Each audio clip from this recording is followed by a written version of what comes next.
Everyone, welcome to the chemistry times. आज हम discuss करने वाले हैं एचटेट टीजीटी साइंस 2022 का, यानी कि लास्ट ईयर ही जो टीजीटी साइंस के लिए एग्ज़ाम हुआ था उसके पीवाईक्यू क्वेश्चंस में हम केमिस्ट्री के क्वेश्चंस को डिस्कस करने वाले हैं। तो चलिए स्टार्ट करते हैं क्लास को।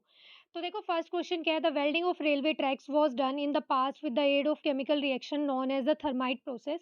कि रेलवे ट्रैक्स को जॉइन करने में जो भी प्रोसेस यूज़ होता है, जो भी रिएक्शन होती है, उस रिएक्शन को हम क्या बोलते हैं भाई? थर्माइट प्रोसेस बोलते हैं। और थर्माइट रिएक्शन में क्या होता है? बेसिकली डिस्प्लेसमेंट रिएक्शन होती है। वहाँ पर क्या होता है, एक मेटल का ऑक्साइड होता है और वहाँ पर दूसरी मेटल होती है जो क्या करती है भाई? डिस्प्लेसमेंट रिएक्शन करती है। तो ये पूछा है कि थर्माइट रिएक्शन के लिए यहाँ पर करेक्ट रिप्रेजेंटेशन क्या है, या फिर कौन सी करेक्ट इक्वेशन बनेगी फॉर द थर्माइट रिएक्शन। तो देखो, ये वाला जो क्वेश्चन है, अभी आपने अगर पीवाईक्यू सीरीज को देखा है, एनवीएस और केवीएस वाली, उन दोनों ही टीजीटी के एग्जाम में ये वाला क्वेश्चन क्या है भाई? रिपीट हुआ है। दोनों ही एग्जाम में ये वाला क्वेश्चन आया हुआ है। तो देखो, ये एचटेट 2022 में एचटेट में भी आया है और ये एनवीएस में भी था, केवीएस में भी था। तो देखो, यहाँ पर ये जो क्वेश्चन है क्या है भाई? इस क्वेश्चन में अब इक्वेशन को आइडेंटिफाई करना है। तो देखो, आपको पता ही है थर्माइट रिएक्शन में जो हम यहाँ पर ओर लेते हैं, कौन से मेटल का ओर होता है भाई? आयरन का ऑक्साइड होता है। और कौन सी मेटल यहाँ पर डिस्प्लेसमेंट रिएक्शन करती है? एल्यूमीनियम करती है। तो देखो, आयरन का ऑक्साइड आपको एक ही ऑप्शन में दिया है, ऑप्शन नंबर 4 में। बाकी किसी में भी आयरन का ऑक्साइड ही नहीं दिया है। तो यहाँ पर क्या है, देखो, ये Fe2O3 है। एल्यूमीनियम मेटल के साथ यहाँ पर डिस्प्लेसमेंट रिएक्शन होती है, क्या बन जाता है? एल्यूमीनियम ऑक्साइड बन जाता है और ये आयरन मेटल बन जाती है। तो इसी रिएक्शन को हम क्या बोलते हैं? थर्माइट रिएक्शन बोलते हैं। और यहाँ पर एक पॉइंट और आपको ध्यान रखना है कि क्या भाई ये रिएक्शन कैसी होती है? एक्सोथर्मिक रिएक्शन होती है। नेक्स्ट क्वेश्चन देखते हैं। Which of the following statement are incorrect about the structure of an atom. यहाँ पर देखो, आपको स्ट्रक्चर ऑफ एटम के रिगार्डिंग कुछ स्टेटमेंट दी हुई हैं और इसमें से इनकरेक्ट को आइडेंटिफाई करना है। तो देखो, फर्स्ट आपको दिया है the atom as a whole is neutral. तो ये बिल्कुल करेक्ट है। एटम क्या होता है भाई? होल न्यूट्रल ही होता है। तो ये वाला स्टेटमेंट तो करेक्ट है। इनकरेक्ट आपको आइडेंटिफाई करना है, बट ये करेक्ट है। सेकंड आपको दिया है atom is an indivisible particle. की जो एटम होता है वो क्या है भाई? इंडिविजिबल पार्टिकल है। तो देखो, यही ऑप्शन, मतलब ये वाला स्टेटमेंट क्या है भाई? रॉन्ग है। ये इंडिविजिबल पार्टिकल नहीं होता है एटम। एटम के सब एटॉमिक पार्टिकल्स भी होते हैं, इलेक्ट्रॉन, प्रोटॉन और न्यूट्रॉन। थर्ड स्टेटमेंट आपको दिया है the whole mass of an atom is concentrated in the nucleus. तो ये वाला स्टेटमेंट भी करेक्ट है। हमने पढ़ा है कि न्यूक्लियस में ही क्या होता है, जो मास होता है एटम का वो रिजाइड करता है, क्योंकि न्यूक्लियस में क्या होता है भाई? न्यूट्रॉन और प्रोटॉन प्रेजेंट होते हैं। तो ये वाला स्टेटमेंट भी करेक्ट दिया है। फोर्थ स्टेटमेंट देखो क्या दिया है भाई? All the atoms are stable in their basic state. कि जो भी एटम्स होते हैं वो अपनी बेसिक स्टेट में क्या होते हैं भाई? स्टेबल होते हैं। तो ये वाला स्टेटमेंट भी क्या है भाई? रॉन्ग है। सारे एटम्स अपनी बेसिक स्टेट में स्टेबल नहीं होते हैं। देखो, दो स्टेटमेंट रॉन्ग आई है। कौन कौन सी? सेकंड और फोर्थ। तो अब देख लो यहाँ पर सेकंड और फोर्थ कौन से ऑप्शन में दिया है। तो ये आपको दिया ऑप्शन नंबर 3 में। तो इसका राइट आंसर क्या आ जाएगा भाई? Option number 3। इनकरेक्ट स्टेटमेंट के लिए क्वेश्चन पूछा था ना, तो यही है, दोनों इनकरेक्ट, सेकंड है और फोर्थ है। नेक्स्ट क्वेश्चन देखते हैं। Which oxides of nitrogen are generated by burning of fossil fuels. कि भाई फॉसिल फ्यूल्स को जब हम बर्न करते हैं तो इनको बर्न करने से कौन से ऑक्साइड्स प्रोड्यूस होते हैं? स्पेसिफिकली नाइट्रोजन गैस की ऑक्साइड्स पूछे हैं। तो फॉसिल फ्यूल को बर्न करने से जो ऑक्साइड जनरेट होते हैं, बनते हैं, वो कौन से होते हैं भाई? ये होते हैं। ठीक है, NOx, ये इस तरह से जनरल फॉर्मूला हम लिखते हैं। तो और यहाँ पर जब हम देखते हैं तो जो इसमें मेजर अमाउंट में होता है, प्राइमरली जो प्रोड्यूस होता है वो क्या है भाई? नाइट्रोजन डाइऑक्साइड, और ये NO होता है। तो इसका राइट आंसर क्या आ जाएगा भाई? Option number first. Next question देखते हैं। An atom with 3 protons and 4 neutrons will have a valency of. देखो, इन्होंने बोला है कि एक एटम है, हमें नहीं पता कौन सा एटम है, बस ये बताया कि उसमें कितने प्रोटॉन्स प्रेजेंट है। 3 प्रोटॉन प्रेजेंट है। और न्यूट्रॉन्स कितने हैं भाई? 4 न्यूट्रॉन प्रेजेंट है। इसके लिए आपसे क्या पूछी है उसने? वैलेंसी पूछी है। तो देखो, किसी भी एटम में जितने नंबर ऑफ प्रोटॉन्स होते हैं उतने ही नंबर ऑफ इलेक्ट्रॉन्स भी होते हैं। तो यहाँ पर इलेक्ट्रॉन्स भी कितने हैं भाई? 3 हैं। और साथ में ही जो भी एटॉमिक नंबर होता है वो भी क्या होता है? जितने भी वहाँ पर प्रोटॉन होते हैं। तो यानी कि इस एटम का एटॉमिक नंबर क्या आ जाएगा भाई? यहाँ पर एटॉमिक नंबर क्या आ गया? 3 आ गया, क्योंकि उसके पास 3 प्रोटॉन है। जितने प्रोटॉन होते हैं वही एटॉमिक नंबर होता है। तो देखो, ये तो क्या आ गया भाई? यहाँ पर एटॉमिक नंबर आ गया, हमें पता चल गया कि 3 एटॉमिक नंबर का एलिमेंट है। अब इसकी वैलेंसी को मतलब इसकी कॉन्फ़िगरेशन को लिख के देखो। तो जब आप इसे लिखोगे तो ये क्या बनती है भाई? Configuration 1s2 2s1। ठीक है, अब ये बनी है इसकी कॉन्फ़िगरेशन 3 एटॉमिक के लिए, यही बनेगी ना 3 एटॉमिक नंबर के लिए। वैसे 3 किसका होता है भाई? लिथियम का होता है। लिथियम का एटॉमिक नंबर 3 होता है। इसकी कॉन्फ़िगरेशन क्या बनेगी? 1s2 2s1। अब देखो, ये स्टेबल कॉन्फ़िगरेशन में वैलेंसी का क्या मतलब होता है कि उसमें से क्या होते हैं? इलेक्ट्रॉन उसे जितने भी एक्स्ट्रा होते हैं या फिर जितना अपना ऑक्टेट कंप्लीट करने के लिए चाहिए होता है, वो होते हैं उसकी। यानी कि बेसिकली वैलेंसी क्या होती है? कंबाइनिंग कैपेसिटी होती है। तो यहाँ पर देखो, ये कब जो भी नियर इसके नोबल गैस होती है वो वाली कॉन्फ़िगरेशन को एक्वायर करना चाहिए। तो देखो यहाँ पर 3 एटॉमिक नंबर के पास जो नोबल गैस एटम आता है वो कौन-सा है भई? हीलियम है। हीलियम का एटॉमिक नंबर क्या होता है? 2, तो वो 2 को कब एक्वायर करेगा? यानी कि कब ये स्टेबल कॉन्फ़िगरेशन को एक्वायर करेगा? जब ये एक इलेक्ट्रॉन को लूज़ कर देगा। तो यानी कि यहाँ पर इसकी वैलेंसी क्या आ जाएगी? 1 आ जाएगी, क्योंकि इसकी कंबाइनिंग कैपेसिटी है जो इलेक्ट्रॉन यहाँ पर लूज़ होगा वो कितना है भई? 1 है। तो इसका राइट आंसर क्या हो गया? Option number 2, 1। अगर यहाँ पर इसमें उसने आपसे क्वेश्चन में ये पूछा होता कि मास नंबर बताओ, तो मास नंबर हम कैसे कैलकुलेट करते हैं? मास नंबर कैलकुलेट करने के लिए आपको चाहिए होता है न्यूट्रॉन प्लस में प्रोटॉन। तो न्यूट्रॉन कितने हैं अभी देखो यहाँ पर 4 है, और प्रोटॉन कितने दिए हुए हैं आपको 3, तो ये क्या आ गया 7। अगर मास नंबर पूछा होता तो क्या आ जाता? अभी आंसर 7 आ जाता। नेक्स्ट क्वेश्चन देखते हैं अब। नेक्स्ट क्वेश्चन में दिया है आपको कि which one of the following set phenomena would increase and raising the temperature. यहाँ पर देखो कुछ फिनोमेना दिए हैं, और ये पूछा है कि कौन-सा जो सेट है ना, उन तीनों में क्या है, इंक्रीज़ ही होगा वो फिनोमेना अगर हम टेम्परेचर को इंक्रीज़ करते हैं। तो देखो इवेपोरेशन, इवेपोरेशन में बेसिकली क्या होता है भई, इवेपोरेशन में वेपर्स में कन्वर्ट हो जाते हैं, ठीक है? वेपर्स में कन्वर्ज़न होता है यहाँ पर। और सॉल्युबिलिटी तो आपको पता ही है क्या होगा, यानी कि कोई भी सब्सटेंस जो सॉल्युबल होता है, कंप्रेशन ऑफ गैसेज़। तो देखो इसमें टेम्परेचर इंक्रीज़ करने पे इवेपोरेशन प्रोसेस तो इंक्रीज़ होगी, बट ये सॉल्युबिलिटी और कंप्रेशन डिपेंड करता है, तो ये तो ऑप्शन बनेगा नहीं। फिर देखो ऑप्शन नंबर 2 देखते हैं, तो ऑप्शन नंबर 2 में आपको दिया है कि evaporation, diffusion and expansion of gases, तो यही इसका राइट आंसर है। जब हम टेम्परेचर इंक्रीज़ करेंगे इन तीनों फिनोमेना में, तो क्या होगा भई, जो ये प्रोसेस है ये भी इंक्रीज़ होगी। देखो किस तरह से, इवेपोरेशन, इवेपोरेशन में क्या होता है, वेपर्स बनते हैं। अगर जब आपने टेम्परेचर को इंक्रीज़ किया, जब आप क्या करोगे, टेम्परेचर को इंक्रीज़ करोगे, तो वहाँ पर जो भी पार्टिकल्स हैं उनकी क्या होगी भई, काइनेटिक एनर्जी इंक्रीज़ होगी। जब उनकी काइनेटिक एनर्जी इंक्रीज़ होगी, तो यानी कि मॉलिक्यूल्स क्या है भई, ज़्यादा इधर-उधर रैंडम मूव करेंगे, और वेपर्स भी क्या बनेंगे भई, ज़्यादा बनेंगे। यानी कि उनके पास ज़्यादा एनर्जी है तो ज़्यादा वेपर बनेंगे। तो फर्स्ट जो इवेपोरेशन प्रोसेस दिया है ये तो करेक्ट है। सेकंड देखो क्या दिया है आपको, डिफ्यूज़न, तो डिफ्यूज़न क्या होता है बेसिकली, हाई कंसंट्रेशन से लो कंसंट्रेशन की तरफ जाना, ठीक है? पार्टिकल्स या फिर जो मिक्सिंग होती है वो किस तरह से होती है, पार्टिकल्स की जो इंटरमिक्सिंग होती है वो किस तरह से होती है, भी हाई कंसंट्रेशन से लो कंसंट्रेशन की तरफ। तो जैसे ही हम टेम्परेचर को इंक्रीज करेंगे, जब हम टेम्परेचर को इंक्रीज करते हैं, तो जो काइनेटिक एनर्जी है पार्टिकल्स की वो क्या हो जाएगी, इंक्रीज हो जाएगी। तो यानी कि वो क्या है, उतने ज्यादा हाई कंसंट्रेशन से लो कंसंट्रेशन की तरफ मूव करना स्टार्ट कर देंगे। तो यानी कि डिफ्यूजन भी क्या होता है, भी इंक्रीज होता है। नेक्स्ट आपको दिया है इसमें देखो, एक्सपेंशन ऑफ गैसेज़, तो एक्सपेंशन ऑफ गैसेज़ में क्या होगा, यानी कि मोबिलिटी उतनी ज़्यादा बढ़ती जाएगी। यानी कि एक्सपेंशन का मतलब क्या है, कि कोई चीज़ क्या है, लार्जर वॉल्यूम में ऑक्यूपाई होती जा रही है, उसका वॉल्यूम बढ़ता जा रहा है।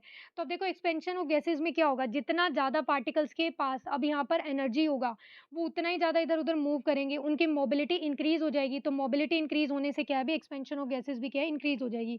तो इस क्वेश्चन का राइट आंसर क्या आ गया, अभी ऑप्शन नंबर 2।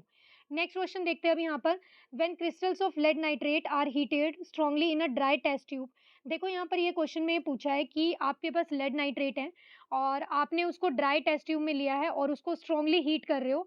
तो यहाँ पर क्या होगा, ए ब्राउन रेजिड्यू इज लेफ्ट, यानी कि ब्राउन ब्राउन रेजिड्यू बनेगा, या फिर व्हाइट फ्यूम्स बनेंगे। और क्या है, थर्ड में आपको दिया है कि क्रिस्टल इमीडिएटली वेपोराइज, की जो क्रिस्टल्स है वो क्या बन जाएंगे, वेपर्स फॉर्म में आ जाएंगे। या फिर फोर्थ ऑप्शन आपको दिया है कि ए येलो रेजिड्यू इज लेफ्ट, की भाई रिएक्शन करने के बाद क्या बनेगा, एक येलो कलर का रेजिड्यू बनेगा। तो देखो लेड नाइट्रेट का फॉर्मूला क्या होता है, लेड नाइट्रेट का सबसे पहले आपको क्या पता होना चाहिए भी फॉर्मूला। तो लेड का सिंबल होता है पीबी, और लेड नाइट्रेट होता है PbNO3 का ट्वाइस। ये क्या है भाई, लेड नाइट्रेट है। इसको आपने किया भाई, टेस्ट ट्यूब में लेकर हीट किया, तो जब आप इसे हीट करते हो तो यहाँ पर क्या होता है भाई, ये बन जाता है लेड ऑक्साइड, ये बन गया लेड ऑक्साइड। और प्लस में क्या बनता है, यहाँ पर नाइट्रोजन डाइऑक्साइड गैस बनती है, और प्लस में क्या है, ऑक्सीजन गैस भी लिबरेट होती है। तो यहाँ पर देखो बेसिकली कौन से टाइप की रिएक्शन हुई है, अगर आपसे ये पूछा जाता है कि यहाँ पर कौन से टाइप की रिएक्शन हुई है, तो आपका आंसर क्या होता है भाई, डीकम्पोजिशन। क्या हुआ है यहाँ पर, डीकम्पोजिशन रिएक्शन हुई है। और डीकम्पोजिशन रिएक्शन कौन सी होती है, जिसमें क्या होता है भाई, एक ही जो भी रिएक्टेंट मॉलिक्यूल होता है वो क्या करता है, दो या दो से ज्यादा प्रोडक्ट को बनाता है। तो ऐसी रिएक्शन को हम क्या बोलते हैं, डीकम्पोजिशन रिएक्शन बोलते हैं। तो देखो यहाँ पर लेड नाइट्रेट को हीट करने पर लेड ऑक्साइड बना है। ये बैलेंसिंग करने के बाद देखो इस तरह से आएगा, यहाँ पर भी 2 होगा और यहाँ भी 2 होगा, और इधर भी 2 आएगा, तब ये रिएक्शन बैलेंस होगी। तो ये डिकम्पोजिशन रिएक्शन है। अब देखो यहाँ पर ये तो क्या बना है, NO2 गैस बना है, और ये क्या बनेगा, यहाँ पर रेजिड्यू बनेगा। तो ये जो लेड ऑक्साइड का रेजिड्यू होता है, ये तो क्या होता है भाई, येलो कलर का होता है। क्या होता है ये, येलो इन कलर होता है, और ये जो नाइट्रोजन डाइऑक्साइड गैस होती है NO2, ये कैसी होती है भाई? ब्राउन कलर की गैस होती है ये। तो इस क्वेश्चन में ये भी पूछ सकता था कि यहाँ पर कौन-सी गैस प्रोड्यूस होगी या फिर किस कलर के आपको यहाँ पर फ्यूम्स विज़िबल होंगे, ठीक है? बट उसने क्वेश्चन में क्या पूछा है यहाँ पर कि ये जो यहाँ पर स्टेटमेंट दी है, इस क्वेश्चन के रिगार्डिंग यहाँ पर सिर्फ एक ही स्टेटमेंट करेक्ट बन रहा है, कौन-सा भी? येलो रेसिड्यू इज़ लेफ्ट, तो इस क्वेश्चन का राइट आंसर क्या आएगा भई? Option number 4। व्हाइट फ्यूम्स नहीं बनेंगे यहाँ पर, कैसे बनेंगे भई? ब्राउन बनेंगे, और यहाँ पर ये जो ब्राउन रेसिड्यू दे रखा है, इसकी जगह पे क्या आएगा? ब्राउन गैस आएगा। तो यहाँ पर सिर्फ एक ही जो स्टेटमेंट है वो करेक्ट बन रहा है, ऑप्शन नंबर 4। नेक्स्ट क्वेश्चन देखते हैं अब यहाँ पर। नेक्स्ट क्वेश्चन में देखो आपसे क्या पूछा है, डीनेचुरेशन के बारे में पूछा है कि जब हम अल्कोहल का क्या करते हैं, भई डीनेचुरेशन करते हैं, तो यहाँ पर उसमें क्या ऐड करते हैं? डीनेचुरेशन करने के लिए उसमें क्या ऐड करेंगे? तो देखो ये क्या-क्या होता है डीनेचुरेशन करते हैं जब अल्कोहल का, तो वहाँ पर हम ऐड करते हैं कॉपर सल्फेट, और साथ में क्या होता है वहाँ पर पिरिडिन होता है। पिरिडिन का फ़ॉर्मूला क्या होता है? देखो ये इस तरह से रिंग होती है, और रिंग में ये नाइट्रोजन लगा होता है। ये क्या है भई? यहाँ पर ये पिरिडिन है। ये इस तरह से अल्टरनेट पोज़ीशन पे डबल बॉन्ड होते हैं। ये पिरिडिन है, और साथ में यहाँ पर क्या हो सकता है? मिथेनॉल भी हो सकता है। क्या है भई? ये मिथेनॉल भी हो सकता है। तो इस क्वेश्चन में देखो करेक्ट जो बन रहा है सेट यहाँ पर कौन-सा है अभी? Option number 3। तो इसका राइट आंसर क्या आ गया अभी? ऑप्शन नंबर 3 आ गया। और ये जो डीनेचुरेशन ऑफ अल्कोहल होता है, ये वाला जो है ये कंज़म्पशन के लिए, यानी कि ड्रिंक करने के लिए क्या है भई? ये अनफिट होता है। इसे हम ड्रिंक नहीं कर सकते। ये कैसे यूज़ होता है? एज़ अ सॉल्वेंट लैब वगैरह में यूज़ होता है, लैबोरेटरी पर्पज़ से, इंडस्ट्रीज़ वगैरह में यूज़ होता है ये। हम इसको ड्रिंकिंग पर्पज़ से यूज़ नहीं कर सकते हैं। अनफिट होता है ये। नेक्स्ट क्वेश्चन देखते हैं, select the wrong statement from the following. यहाँ पर देखो कुछ स्टेटमेंट्स दिए हैं, और आपको आइडेंटिफाई करना है कि इन चारों स्टेटमेंट में से कौन-सा स्टेटमेंट रॉन्ग दिया है। तो फर्स्ट दिया है आपको कि iron necessary for human body is abundantly found in green vegetables, कि भई जो आयरन होता है वो नेसेसरी होता है ह्यूमन बॉडी के लिए, और ये सबसे ज़्यादा कहाँ पर होता है? ग्रीन वेजिटेबल्स में होता है, तो ये तो करेक्ट है। सेकंड आपको दिया है कि zinc is one of the essential trace elements required for human body, तो ये बिल्कुल करेक्ट है। ये ट्रेस एलिमेंट्स ही होते हैं, एसेंशियल एलिमेंट्स ही होता है ज़िंक, तो ये स्टेटमेंट भी करेक्ट है। फोर्थ स्टेटमेंट आपको देखो क्या दिया है, the food that generate energy in the body after complete the oxidation are in the form of carbohydrate, fat and protein, यानी कि जो भी हम फूड का इंटेक करते हैं वो क्या करता है भई? कार्बोहाइड्रेट, फैट और प्रोटीन्स इन सब में कन्वर्ट हो जाता है, तो ये भी स्टेटमेंट आपको करेक्ट दिया है। थर्ड स्टेटमेंट ही फिर क्या आ जाएगा यहाँ पर भई? रॉन्ग स्टेटमेंट आ जाएगा, तो यही क्या है इस क्वेश्चन का आंसर है। क्या दिया है कि fat and minerals are not the essential nutrients for a balanced diet of humans, कि फैट और जो मिनरल्स होते हैं ना वो एसेंशियल ही नहीं बताए उसने। उसने बोला है कि ये एसेंशियल न्यूट्रिएंट्स नहीं होते बैलेंस्ड डाइट के। तो देखो ये एसेंशियल ही होते हैं, बट अमाउंट डिपेंड करती है कि हेल्दी डाइट के अंदर, बैलेंस्ड डाइट के अंदर क्या होना चाहिए। बट इसने तो बोल दिया कि ये नॉट, ज़रूरत ही नहीं है इनकी, ठीक है? Are not the essential nutrient, यानी कि एसेंशियल न्यूट्रिएंट ही नहीं है, तो ये स्टेटमेंट ही क्या बनेगा भई? यहाँ पर रॉन्ग बनेगा, तो इस क्वेश्चन का राइट आंसर क्या है? Option number 3। नेक्स्ट क्वेश्चन देखते हैं अब, in which the following conditions the distance between the molecules of hydrogen gas would increase, fill in container. देखो यहाँ पर आपको 4 कंडीशंस दी हैं, और ये पूछा है कि जैसे एक-एक कंटेनर है, इस कंटेनर के अंदर क्या है? हाइड्रोजन गैस के मॉलिक्यूल्स हैं। ओके। अब उसने ये बोला है कि इन हाइड्रोजन मॉलिक्यूल्स के बीच में ना उसे गैप बढ़ाना है। ठीक है, क्या करना है? गैप बढ़ा देना है, डिस्टेंस इंक्रीज करनी है इन हाइड्रोजन मॉलिक्यूल्स के बीच में। तो कौन कौन सी कंडीशन में हाइड्रोजन गैस के मॉलिक्यूल्स का डिस्टेंस इंक्रीज हो जाएगा, ये पूछा है उसने। तो देखो फर्स्ट जो दिया है वो दिया है some hydrogen gas leaking out of the container, कि भाई इस कंटेनर में से कुछ हाइड्रोजन मॉलिक्यूल्स क्या हो जाए? बाहर निकल जाए, लीक हो जाए। तो ये तो बिल्कुल करेक्ट है। अगर देखो इसमें से कुछ मॉलिक्यूल्स बाहर चले गए, ठीक है? अब ये कंटेनर में से कुछ मॉलिक्यूल्स अगर बाहर चले गए, तो यहाँ पर क्या है, जो नंबर ऑफ हाइड्रोजन मॉलिक्यूल्स है उनकी अमाउंट क्या हो जाएगी? कम हो जाएगी। अब अगर उनकी अमाउंट पहले के कंपैरिजन में क्या हो गई है भई? कम हो गई है, तो यानी कि उनके बीच की जो डिस्टेंस थी वो क्या हो गई? इंक्रीज़ हो गई है। तो यही तो पूछा था उसने कि हाइड्रोजन मॉलिक्यूल्स के बीच का क्या करना था? उसे डिस्टेंस ही इंक्रीज़ करना था। तो फर्स्ट स्टेटमेंट तो करेक्ट दिया है, यानी कि फर्स्ट कंडीशन जो उसने बताई है बिल्कुल करेक्ट बताई है। सेकंड देखो क्या बताया है, increasing the volume of container of the hydrogen gas. उसने बोला है कि यहाँ पर ये जो हाइड्रोजन गैस का कंटेनर है ना, जो भी ये कंटेनर था, इसका वॉल्यूम बढ़ा दो। तो ये भी बिल्कुल ठीक है भई, इसका वॉल्यूम अगर हम इंक्रीज़ कर देंगे, भई पहले यहाँ पर थी हाइड्रोजन गैस, अब अगर इसका वॉल्यूम इंक्रीज़ कर दिया, तो यानी कि अब ये इतनी मतलब बड़े कंटेनर में होगी वॉल्यूम इंक्रीज़ करने पर। तो अब इन पार्टिकल्स तो अभी भी उतने ही हैं, मॉलिक्यूल्स तो उतने ही हैं सेम ही, सिर्फ़ वॉल्यूम इंक्रीज़ हुआ है किसका? कंटेनर का वॉल्यूम इंक्रीज़ हुआ है। तो उस केस में क्या है, ये मॉलिक्यूल्स दूर-दूर हो जाएँगे। अब दूर हो जाएँगे तो इनके बीच की डिस्टेंस इंक्रीज़ हो जाएगी, तो ये स्टेटमेंट भी करेक्ट है।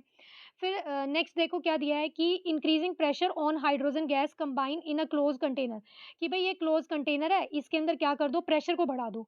अब देखो प्रेशर को बढ़ाओगे तो इन पार्टिकल्स की डिस्टेंस इंक्रीज़ होने की बजाय क्या होगी, डिक्रीज़ हो जाएगी।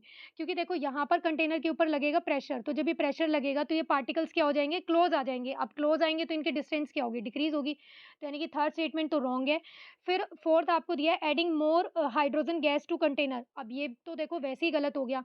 अब इसमें मान लो पहले से ही 10 पार्टिकल्स थे, ठीक है? फॉर एग्ज़ाम्पल यहाँ पर पहले 10 पार्टिकल थे, अब उसने कहा है कि हाइड्रोजन के मॉलिक्यूल्स को इंक्रीज़ कर दो, मैं 5 और ले आई। अब सेम ही कंटेनर के अंदर अगर मैं 5 और ले आई तो उनकी डिस्टेंस बढ़ेगी थोड़ी ना, भई वो क्या हो जाएँगे, मॉलिक्यूल्स तो ज़्यादा हो गए ना, उनके बीच की डिस्टेंस क्या हो जाएगी, कम हो जाएगी। तो यानी कि फोर्थ ऑप्शन भी रॉन्ग दिया है आपको। तो इस क्वेश्चन का जो राइट आंसर बनेगा देखो फर्स्ट और सेकंड स्टेटमेंट यानी कि ये दोनों ऑप्शन ठीक है, तो अब ये कौन से इसमें दिया है, ये आपको दिया ऑप्शन नंबर 3 में, तो इसका राइट आंसर क्या आ गया, ऑप्शन नंबर 3। क्वेश्चन देखते हैं, the initial number of atoms of a radio active element with the half life 100 days is 9.6 into 10 26। उसने ये दिया है कि एक रेडियो एक्टिव एलिमेंट है जिसके लिए हाफ लाइफ क्या दी है उसने, 100 डेज दी है। और यहाँ पर जो इसमें बताया है इनिशियल नंबर ऑफ एटम्स बताए हैं रेडियो एक्टिव के, वो इतने बताए हैं। Number of atoms remaining undecayed after 500 days, अब ये बताना है कि अगर ये रिएक्शन 500 डेज तक होती है तो 500 डेज के बाद कितने नंबर ऑफ पार्टिकल्स यहाँ पर बचेंगे या फिर ये मॉलिक्यूल्स बचेंगे। तो देखो इसके लिए आपको एक फॉर्मूला ध्यान रखना है। यहाँ पर ये जो नंबर ऑफ पार्टिकल्स आपको कैलकुलेट करने हैं, इसके लिए आपको ये फॉर्मूला ध्यान रखना है, n इज इक्वल टू में एन नोट यानी कि इनिशियली हो जाएगा, और साथ में क्या है 1/2 की पावर n, ये वाला फॉर्मूला आपको ध्यान रखना है। तो देखो एन नोट तो यहाँ पर क्या हो जाएगा, ये जो आपको वैल्यू दी है इनिशियली, तो ये कितनी है 9.6 इंटू 10 to power 26, और यहाँ पर ये क्या है 1/2, और n क्या आएगा, देखो n की वैल्यू क्या बनेगी, जो दोनों ही आपको टाइम दिए हुए हैं, एक तो दिया हुआ है देखो टी हाफ दिया हुआ है, और दूसरा क्या दिया हुआ है 500 डेज दिया हुआ है। तो यहाँ पर ये जो n की वैल्यू बनेगी, ये क्या होती है, जो टाइम आपको दिया हुआ है और अपॉन में क्या आता है टी हाफ। तो अब देखो जो टाइम आपको दिया हुआ है वो कितना है भाई, 500 डेज के लिए पूछा है उसने, और जो टी हाफ है वो कितना दिया हुआ है भाई, आपको 100 दिया हुआ है, तो यानी कि यहाँ पर n की वैल्यू कितनी आ जाएगी, 5 आ जाएगी। तो ये आ गया, तो अब यहाँ पर ये क्या आ जाएगा 9.6 इंटू 10 to power 26, इसके डिवीजन में बेसिकली क्या आ जाएगा भाई 32 आ जाएगा, क्या आ जाएगा 32 आ जाएगा। और जब इसको आप सॉल्व करोगे तो सॉल्व करके जो आपके पास आंसर आएगा वो क्या आएगा भाई, ऑप्शन नंबर 4, 3 इंटू में 10 to power 5 is the correct answer. Next question देखते हैं, which of the following does not form an acidic salt. ये पूछा है कि एसिडिक सॉल्ट यहाँ पर कौन नहीं बनाएगा। तो देखो एसिडिक सॉल्ट होते क्या हैं, अगर आपको इसकी डेफिनेशन पता है तो आप यहाँ पर इजीली आइडेंटिफाई कर सकते हो। तो एसिडिक सॉल्ट जो होता है वो बनता है किससे, एक तो वहाँ पर क्या होना चाहिए, स्ट्रॉन्ग एसिड होना चाहिए, क्या होना चाहिए भाई, स्ट्रॉन्ग एसिड होना चाहिए, प्लस में वीक बेस, क्या है भाई वीक बेस होना चाहिए, तब एसिडिक सॉल्ट बनेगा। क्योंकि देखो एसिड प्लस बेस रिएक्शन करके क्या करते हैं भाई, न्यूट्रलाइजेशन रिएक्शन करते हैं। अब यहाँ पर अगर स्ट्रॉन्ग एसिड होगा तो यानी कि वहाँ पर वो जो सॉल्ट बनेगा वो कैसा बनेगा भाई, एसिडिक इन नेचर होगा। इसी तरह से आप रिवर्स भी कर सकते थे, अगर आपने यहाँ पर लिया है स्ट्रॉन्ग बेस और प्लस में यहाँ पर लिया है वीक एसिड, तो यहाँ पर ये जो सॉल्ट बनता है वो कैसा बन जाता है भाई, बेसिक सॉल्ट बन जाता। तो यहाँ पर देखो एसिडिक सॉल्ट बनने के लिए कंडीशन क्या है, स्ट्रॉन्ग एसिड होना चाहिए। तो देखो चारों ऑप्शन में से जब आप देखोगे तो यहाँ पर आपको क्या ऑब्जर्व करोगे, आप देखो जो सल्फ्यूरिक एसिड है स्ट्रॉन्ग एसिड होता है। इसने पूछा डज नॉट यानी कि कौन नहीं बनाएगा, तो यानी कि ये तो बना सकता है, स्ट्रॉन्ग एसिड तो बना ही सकते हैं, हाइड्रोक्लोरिक भी स्ट्रॉन्ग बनेगा, और नाइट्रिक एसिड तो आपको पता ही है स्ट्रॉन्ग होता है। तो ये तीनों ही स्ट्रॉन्ग एसिड है, तो यहाँ पर जो वीक एसिड बनेगा वो क्या है भाई, फॉस्फोरिक एसिड है, जो क्या है भाई यहाँ पर एसिडिक सॉल्ट नहीं बनाएगा। क्वेश्चन देखते हैं अब, nature of calcium phosphate present in tooth enamel is, कि जो टूथ इनेमल में कैल्शियम फॉस्फेट होता है उसका नेचर कैसा है भाई, वो एसिडिक होता है, न्यूट्रल होता है, बेसिक होता है, या फिर एम्फोटेरिक होता है। तो भाई वो कैसे नेचर का होता है, वो बेसिक इन नेचर का होता है, तो इस क्वेश्चन का राइट आंसर क्या आ जाएगा, ऑप्शन नंबर 3।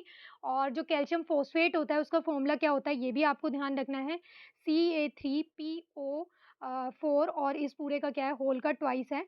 ये सोल्ट बनेगा weak acid plus stronger base से, क्योंकि ये कैसा सोल्ट है, बेसिक सोल्ट है ना। अभी पीछे वाले क्वेश्चन में हमने डिस्कस किया था कि सोल्ट का कॉम्बिनेशन कैसे बनेगा, अगर ये बेसिक सोल्ट है तो इसका मतलब यहाँ पर क्या होगा, वीक तो एसिड होगा और प्लस में क्या होगा, स्ट्रॉन्ग बेस होगा। तो यहाँ पर वीक एसिड कौन सा है भाई, फॉस्फोरिक एसिड, वो कौन सा होता है H3PO4, और इसकी रिएक्शन होगी किसके साथ भाई, स्ट्रॉन्ग बेस के साथ। तो स्ट्रॉन्ग बेस क्या आएगा यहाँ पर, क्योंकि इसमें क्या है कैल्शियम फॉस्फेट के फॉर्मूले में ये है ना Ca3PO4 का ट्वाइस, तो यानी कि इसका मतलब क्या है कि यहाँ पर ये फॉस्फोरिक का ये आया है और कैल्शियम का क्या आएगा भाई, कैल्शियम का बेस आएगा, तो यानी कि ये बन जाएगा ये, तो यानी कि इन दोनों के कॉम्बिनेशन से बनता है। नेक्स्ट क्वेश्चन देखते हैं, which of the following are also consider to be the state of matter और कौन सी हो सकती है, ये पूछा है। तो देखो तीन तो आपको पता ही है, सॉलिड, लिक्विड और गैस। अब इन तीन के अलावा जो दो होती हैं वो क्लास 9th में आपको फर्स्ट चैप्टर में ही बताया हुआ है। तो कौन कौन सी होती है भाई, प्लाज्मा होती है और एक कौन सी होती है, बोस आइंस्टीन कंडेंसेशन होती है। तो ये कौन सी होती है, बीईसी शॉर्ट फॉर्म में। तो यानी कि फर्स्ट और थर्ड आएगा। तो अब ये फर्स्ट और थर्ड कौन से ऑप्शन में दिया है, ये आपको गिवन है ऑप्शन नंबर 3 में। तो यही क्या आ जाएगा भाई, इसका करेक्ट आंसर आ जाएगा। नेक्स्ट क्वेश्चन देखते हैं। देखो ये मैचिंग का क्वेश्चन है। कॉलम 1 में आपको इलेक्ट्रोमैग्नेटिक रेडिएशंस दी हुई है और कॉलम 2 में क्या है भाई, इनकी वेवलेंथ गिवन है। और किस में गिवन है भाई, एंगस्ट्रॉम में गिवन है। आपको यहाँ पर ये मैच करना है। तो देखो यहाँ पर ये टेबल है और इस टेबल में एंगस्ट्रॉम में भी बताई हुई है और फिर सेंटीमीटर में भी बताई गई है कि कौन से रीजन की क्या वेवलेंथ बनेगी। तो देखो एक्सरे के लिए यहाँ पर अब आपको देखना है कि यहाँ पर क्या है भाई, 10 से 0.1 एंगस्ट्रॉम हो सकती है। तो अब देखो 10 से 0.1 एंगस्ट्रॉम के बीच में कौन सी वैल्यू है भाई, ए की वैल्यू आपको दिख रही है 1 एंगस्ट्रॉम। तो यानी कि फर्स्ट का तो क्या आ जाएगा, ए आ जाएगा। फिर नेक्स्ट आपको दिया है विजिबल लाइट। तो देखो विजिबल की जो रेंज है वो क्या है भाई, 7000 से 4000 एंगस्ट्रॉम। तो 4000 से 7000 से 4000 एंगस्ट्रॉम कौन से इसमें आपको दिया हुआ है भाई, देखो ये सी आ जाएगा। ठीक है, 4 से 7 के बीच में और तो कोई वैल्यू है नहीं, सिर्फ यही है। तो सेकंड का क्या आ जाएगा भाई, सी आ जाएगा। और फिर जो थर्ड ऑप्शन आपको दिया है वो यूवी रीजन के लिए है। तो यूवी के लिए देखो यहाँ पर क्या है भाई, यूवी के लिए है 10 से 4000। तो 10 से 4000 के बीच में जो वैल्यू आएगी यहाँ पर वो क्या आ जाएगी भाई, ऑप्शन नंबर बी आ जाएगी। क्योंकि देखो ये कितनी दी हुई है भाई, 2000 दी हुई है। और फिर आईआर के लिए तो क्या बच गया, ये 10000 ही बच गया। बट आईआर की जो रेंज है वो क्या है, 10⁻6 से 7000 एंगस्ट्रॉम है। तो अब देखो जब आप ये सारा मैच करोगे ना, तो इसमें जो करेक्ट ऑप्शन आएगा वो क्या आ जाएगा भाई, ऑप्शन नंबर 1 आ जाएगा। तो ऑप्शन नंबर 1 क्या है भाई, इसका करेक्ट आंसर है। The following statements are incorrect for carbon compound. यहाँ पर देखो कार्बन कंपाउंड के रिगार्डिंग कुछ स्टेटमेंट्स दी हुई है और इसमें से आइडेंटिफाई करना है कि विच वन इज इनकरेक्ट। तो देखो यहाँ पर जब आप देखते हो तो आपने क्या नोटिस किया कि नोट वाले और इनकरेक्ट वाले क्वेश्चन ज़्यादातर पूछे जाते हैं। तो फर्स्ट स्टेटमेंट देखो क्या है, most carbon compounds are good conductor of electricity, कि भाई ज़्यादातर कार्बन के कंपाउंड्स गुड कंडक्टर होते हैं इलेक्ट्रिसिटी के। बी आपको दिया है most carbon compounds have ionic bond, की ज़्यादातर कार्बन के कंपाउंड्स के पास क्या होता है भाई, आयनिक बॉन्ड ही होता है। सी आपको दिया है force of attraction between molecules of carbon compounds is not very strong, कि भाई जो कार्बन के कंपाउंड्स होते हैं ना उनके बीच में भाई जो फोर्स ऑफ अट्रैक्शन होता है वो ज़्यादा स्ट्रॉन्ग नहीं होता। और डी ऑप्शन आपको दिया है कि methanol, acetic acid and acetone are carbon compounds, कि जो मिथेनॉल होता है, मिथेनॉल का फॉर्मूला क्या बनता है भाई, CH3OH, ये क्या है, मिथेनॉल है। एसिटिक एसिड क्या होता है, CH3COH, और इसे क्या बोल सकते हैं हम, इथेनोइक एसिड भी बोल सकते हैं। और फिर आपको दिया है एसीटोन, एसीटोन क्या होता है, CH3COCH3, और इसे हम क्या बोल सकते हैं अभी, प्रोपेनॉन भी बोल सकते हैं। तो इसने बोला है कि ये तीनों क्या है, कार्बन के कंपाउंड्स है। तो ये देखो जो डी ऑप्शन है ना, ये तो बिल्कुल करेक्ट दिया है, ये कार्बन के ही कंपाउंड होते हैं। अगर देखो किसी को सारी स्टेटमेंट भी नहीं आती ना, अगर एक दो के बारे में कंफर्म है तो ऐसे वाले क्वेश्चन आराम से हो जाते हैं। तो देखो डी जो है वो तो आएगा ही पक्का। तो देखो अब यहाँ पर जो डी है वो आपको कौन-कौन से ऑप्शन में दिया हुआ है, यानी कि ऑप्शन नंबर इसमें इनकरेक्ट पूछा था ना, देखो इनकरेक्ट पूछा था। तो यानी कि डी तो कंफर्म है ही आंसर, तो डी कंफर्म आंसर है। तो देखो डी आपको फर्स्ट में भी दिया है, सेकंड में भी दिया है और फोर्थ में भी दिया है। तो यानी कि ये तीनों तो ऑप्शन होंगे ही नहीं इसके आंसर, क्योंकि ये तीनों स्टेटमेंट तो क्या आएंगी, रॉन्ग आएगी, क्योंकि डी स्टेटमेंट आपको करेक्ट दिया है। तो यानी कि यहाँ पर सिर्फ एक ही ऑप्शन बच गया जो कि इनकरेक्ट के लिए आएगा, वो क्या आएगा, ऑप्शन नंबर 3। तो देखो इस तरह से अगर आपको एक भी स्टेटमेंट पता है ना, अब देखो एक ही स्टेटमेंट का कंफर्मेशन दिया था मैंने आपको कि ये वाला स्टेटमेंट 100% करेक्ट है। ठीक है, तो अब अगर देखो ये अगर 100% करेक्ट था तो इसका मतलब क्या है कि जिस भी ऑप्शन में ये डी है वो तो इसका आंसर बनेगा नहीं, क्योंकि उसने क्वेश्चन में क्या पूछा था, इनकरेक्ट। तो इनकरेक्ट के लिए फिर यहाँ पर जो आंसर बचा वो क्या बच गया अभी, ऑप्शन नंबर 3। यानी कि इसमें क्या है भाई, यहाँ पर ये जो आयनिक बॉन्ड दिए हैं, आयनिक बॉन्ड नहीं होते, कैसे होते हैं भाई, यहाँ पर कोवलेंट बॉन्ड होते हैं। और सारे कंपाउंड्स क्या है भाई, गुड कंडक्टर ऑफ इलेक्ट्रिसिटी नहीं होते हैं। दोनों ही स्टेटमेंट क्या है भाई, रॉन्ग है। नेक्स्ट क्वेश्चन देखते हैं अब, Dalton's atomic theory successfully explain. Dalton's theory जो होती है ना वो कौन-कौन से लॉ को एक्सप्लेन करती है, देखो law of conservation of mass को, लॉ ऑफ कांस्टेंट प्रोपोर्शन को, लॉ ऑफ रेडियो एक्टिविटी को, लॉ ऑफ मल्टीपल प्रोपोर्शन को। तो देखो वो एक्सप्लेन नहीं करती है लॉ ऑफ रेडियो एक्टिविटी को, इसके बारे में डाल्टन्स ने कोई एक्सप्लेनेशन नहीं दी। तो ये तो इसका आंसर होगा नहीं। तो यानी कि फर्स्ट, सेकंड और फोर्थ ये तीनों ही हैं। तो फर्स्ट, सेकंड और फोर्थ आपको दिया ऑप्शन नंबर 3 में। तो यही क्या होगा, इसका करेक्ट आंसर हो गया। क्वेश्चन देखते हैं, which of the following metal is present in the anode mud during the electrolytic refining of copper. देखो यहाँ पर हम इलेक्ट्रोलिसिस प्रोसेस कर रहे हैं और यहाँ पर इलेक्ट्रोलाइटिक रिफाइनिंग करेंगे जब कॉपर की, तो वहाँ पर क्या होता है, कैथोड होता है और एनोड होता है और उन दोनों पे क्या होती है भी रिएक्शन होती है। एनोड पे क्या होता है बेसिकली इम्प्योरिटीज़ होती हैं। तो यहाँ पर यही पूछा है कि एनोड मड में और क्या होगा? भई इम्प्योर कॉपर तो हो गई, इम्प्योर कॉपर के साथ वहाँ पर और क्या हो सकता है? एल्यूमीनियम हो सकता है, गोल्ड हो सकता है, सोडियम हो सकता है, फिर ज़िंक हो सकता है। तो यहाँ पर ये क्या हो सकता है? गोल्ड हो सकता है और गोल्ड के अलावा साथ में और कौन-कौन सी मेटल्स की पॉसिबिलिटी है यहाँ पर कि क्या-क्या हो सकता है और यहाँ पर हो सकता है देखो सिल्वर हो सकता है एनोड मड में और प्लैटिनम हो सकता है, एंटीमनी की पॉसिबिलिटी है, सेलेनियम की है, टेellुरियम की है, तो ये सब हो सकते हैं। और जब हम ये रिएक्शन करते हैं इलेक्ट्रोलाइटिक रिफाइनिंग की तो एनोड पे क्या होता है इम्प्योरिटी होती है, तो एनोड पे क्या होता है भई ऑक्सीडेशन रिएक्शन होती है, तो एनोड पे क्या होगा यहाँ पर जो रिएक्शन होती है वो ये होती है कि कॉपर कॉपर किस में कन्वर्ट हो जाता है कॉपर +2 में और ये 2 इलेक्ट्रॉन लूज़ करता है और कैथोड पे क्या होता है प्योर कॉपर मिलता है हमें। तो यहाँ पर जो रिएक्शन होती है क्या होती है अभी रिडक्शन होगी तो यानी कि ये होता है कॉपर +2 2 इलेक्ट्रॉन और यहाँ पर ये क्या मिलता है हमें कॉपर मेटल मिलता है। तो इस क्वेश्चन का राइट आंसर क्या है अभी ऑप्शन नंबर 2 है। नेक्स्ट क्वेश्चन देखते हैं the element which is not common between the compounds called baking soda and soda ash is. ये क्वेश्चन भी हमने डिस्कस किया हुआ है पहले अपनी वीडियोज़ में। तो देखो ये वाला क्वेश्चन जो है इसमें आपको क्या है यहाँ पर फ़ॉर्मूला पता होना चाहिए। तो देखो फ़ॉर्मूला क्या होता है बेकिंग सोडा क्या होता है भई बेकिंग सोडा होता है NaHCO3 सोडियम हाइड्रोजन कार्बोनेट ये होता है बेकिंग सोडा और सोडा ऐश क्या होता है सोडा ऐश होता है जो भी वॉशिंग सोडा होता है ना उसमें हम क्या करते हैं जो भी 10 वाटर मॉलिक्यूल होता है देखो जिस तरह से ये Na2CO3 अगर ये 10 H2O मॉलिक्यूल होते हैं इसके साथ तो इसे हम क्या बोलते हैं वॉशिंग सोडा बोलते हैं और जब ये 10 वाटर मॉलिक्यूल नहीं है यानी कि ये डिहाइड्रेटेड फॉर्म में है तो ये क्या होता है इसे हम क्या बोलते हैं अभी सोडा ऐश बोलते हैं। तो ये पूछा कि इन दोनों में दोनों कंपाउंड्स में कौन-सा एलिमेंट जो है वो कॉमन नहीं है। तो देखो आपको साफ-साफ दिख रहा है यहाँ पर सोडियम है, कार्बन है, ऑक्सीजन भी है। क्या नहीं है अभी दोनों कंपाउंड में कॉमन हाइड्रोजन तो इस क्वेश्चन का राइट आंसर क्या आ जाएगा अभी ऑप्शन नंबर फर्स्ट। क्वेश्चन देखते हैं which of the following property does not describe A compound यानी कि कंपाउंड के रिगार्डिंग यहाँ पर कुछ प्रॉपर्टीज़ दी हुई हैं और कंपाउंड की कौन-सी प्रॉपर्टी इनमें से सही नहीं है वो आपको बताना है। तो देखो कंपाउंड क्या होते हैं 2 या 2 से ज़्यादा एलिमेंट या फिर 1 एलिमेंट या फिर कंपाउंड कंबाइन करके क्या करते हैं भई कंपा प्रोडक्ट बनाते हैं, कंपाउंड बनाते हैं और वो जो कंपाउंड बनता है वो क्या होता है एक फिक्स रेशियो में होता है बाय मास। जैसे देखो फॉर एग्ज़ाम्पल H2O तो यहाँ पर क्या होता है ये एलिमेंट रिएक्शन करते हैं हाइड्रोजन का और ऑक्सीजन का और ये रिएक्शन करके यहाँ पर क्या करते हैं वाटर बना लेते हैं। तो अब जब ये कंबाइन करते हैं ना तो ये क्या होता है फिक्स रेशियो में कंबाइन होते हैं।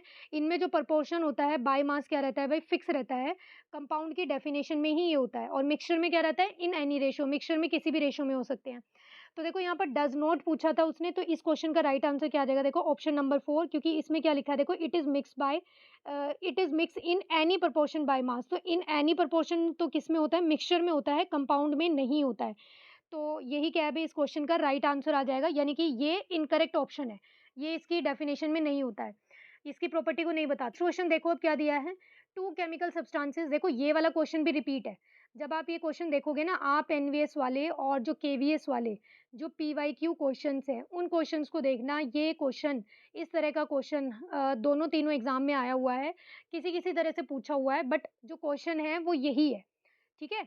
एक ही जैसे क्वेश्चन है ये, बस थोड़ा बहुत 19-20 इनमें चेंज है।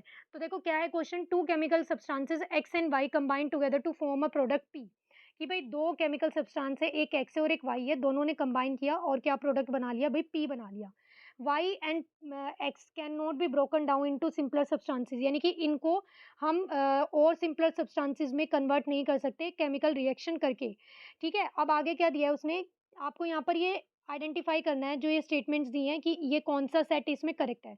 तो देखो पी तो कंपाउंड ही होगा, ये तो आपको पता ही है भई 2 या 2 से ज़्यादा एलिमेंट जब आपस में कंबाइन करते हैं तो क्या करते हैं कंपाउंड ही बनाते हैं, तो यानी कि फर्स्ट तो करेक्ट है। अब देखो जिस-जिस ऑप्शन में भी फर्स्ट है, वो वाले ऑप्शन को रख लो, बाकी कट कर दो। तो देखो ऑप्शन नंबर 3 कट हो जाएगा क्योंकि इसमें फर्स्ट नहीं दिया है। नेक्स्ट स्टेटमेंट देखो उसने दिया है कि X and Y are compound. तो देखो ऐसी कोई कंडीशन तो नहीं है कि एक्स और Y must be compound but उसने तो इसी तरह से लिख दिया। तो यानी कि एक्स और वाई ज़रूरी नहीं है कि कंपाउंड ही हो। तो ये वाला यानी कि सेकंड स्टेटमेंट जो है ये आपको रॉन्ग दिया है। तो सेकंड देख लो अब जिसमें भी दिया है वो रॉन्ग हो जाएगा। तो यानी कि फर्स्ट भी कट हो गया, सेकंड भी कट हो गया। तो अब देखो खुद ही आंसर बच गया। क्या आ जाएगा? First, third and fourth statement correct है। यानी कि पी कंपाउंड होता है, ये जो बनेगा। एक्स और वाई क्या होते हैं? एलिमेंट होते हैं। यहाँ पर अगर मे बी लिखा होता ना, मे बी लिखा होता तब तो ये ठीक हो जाता ये वाला स्टेटमेंट। बट यहाँ पर तो मे बी नहीं लिखा, उसने बता ही दिया कि एक्स और वाई क्या है? कंपाउंड है। तो ऐसा कोई ज़रूरी नहीं है। फिर फोर्थ दिया आपको कि P has a fix composition. अभी बताया कि कंपाउंड जब भी बनता है तो उसकी क्या होती है भई, कंपोज़िशन फिक्स होती है, तो यानी कि ये भी करेक्ट है, ये भी करेक्ट है।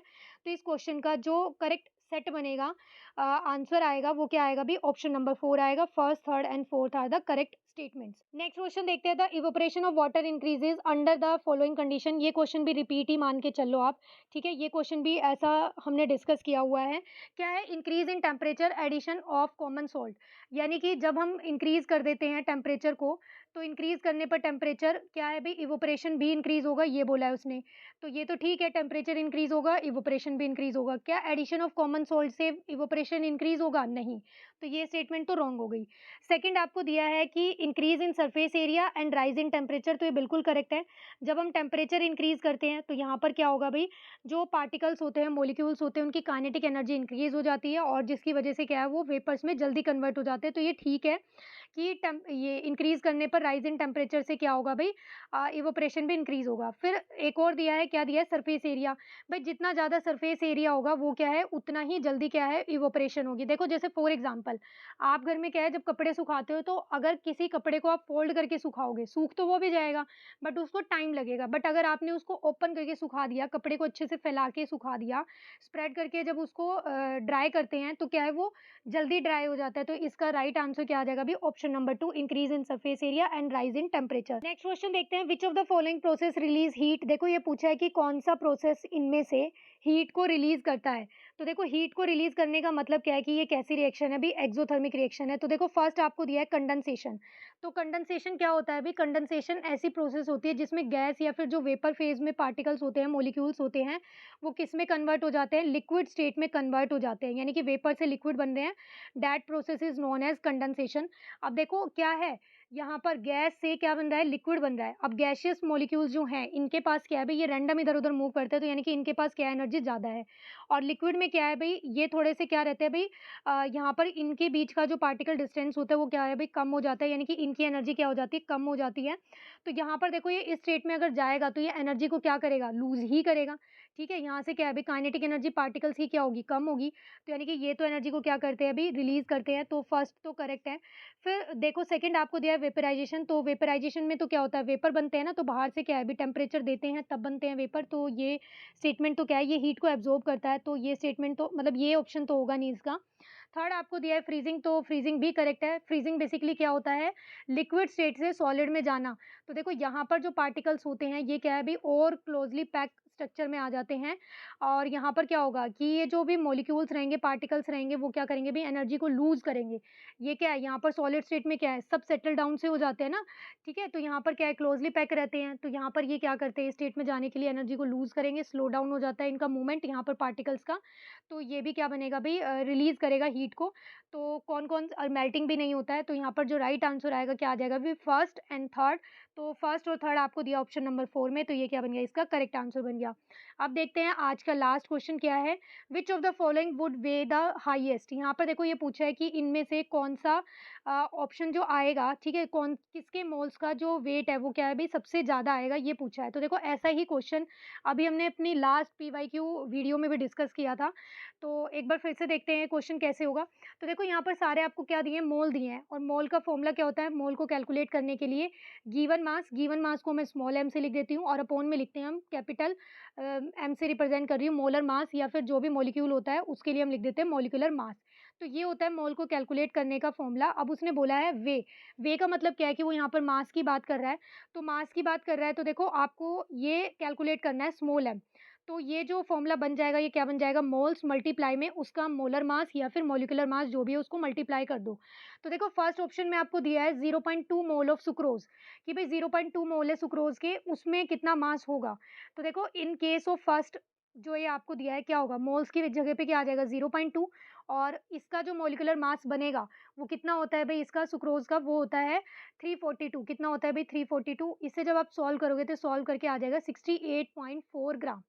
ओके, अब इसका आंसर तो कितना आ गया भई 68.4 ग्राम आ गया। ऐसे ही नेक्स्ट आपको क्या दिया है 2 मोल्स ऑफ कैल्शियम कार्बोनेट। तो इसके लिए जब आप कैलकुलेट करोगे मास तो मोल कितने हैं भई 2 मोल है और इसका जो मॉलिक्यूलर मास बनेगा, मॉलिक्यूलर फ़ॉर्मूला जो मास बनेगा इसका, वो कितना आता है भई कैल्शियम कार्बोनेट के लिए वो होता है 100। तो इसका आंसर कितना आ जाएगा भई 200 ग्राम आ जाएगा। अब ऐसे ही 2 मोल्स ऑफ कार्बन डाइऑक्साइड है, तो यहाँ पर 2 इंटू में कार्बन डाइऑक्साइड के एक मॉलिक्यूल का जो मास होता है वो कितना होता है 44। जब आप इसे 2 मोल्स के लिए कैलकुलेट करोगे तो ये कितना हो जाएगा 88। फिर फोर्थ आपको दिया है 10 मोल्स ऑफ वाटर, तो 10 मोल्स ऑफ वाटर है तो यानी कि 10 इंटू में 1 वाटर मॉलिक्यूल का वेट कितना होता है भई 18। तो यहाँ पर ये कितना आ गया 180 ग्राम। तो अब देखो यहाँ पर ये कौन से की वैल्यू यानी कि कौन से मोल्स की वैल्यू किसके मोल्स की वैल्यू सबसे ज़्यादा आ रही है 180, 68.4, 200 या फिर 88। तो सबसे ज़्यादा किसकी है भई 200 की और 200 किसके लिए आया है भई कैल्शियम कार्बोनेट के लिए। तो इस क्वेश्चन का राइट आंसर क्या आ जाएगा option number 2 is the right answer. तो ये थे क्वेश्चंस आज के, अच्छे से रिवाइज़ करना, पढ़ते रहना। अब मिलते हैं नेक्स्ट वीडियो में और क्वेश्चंस के साथ।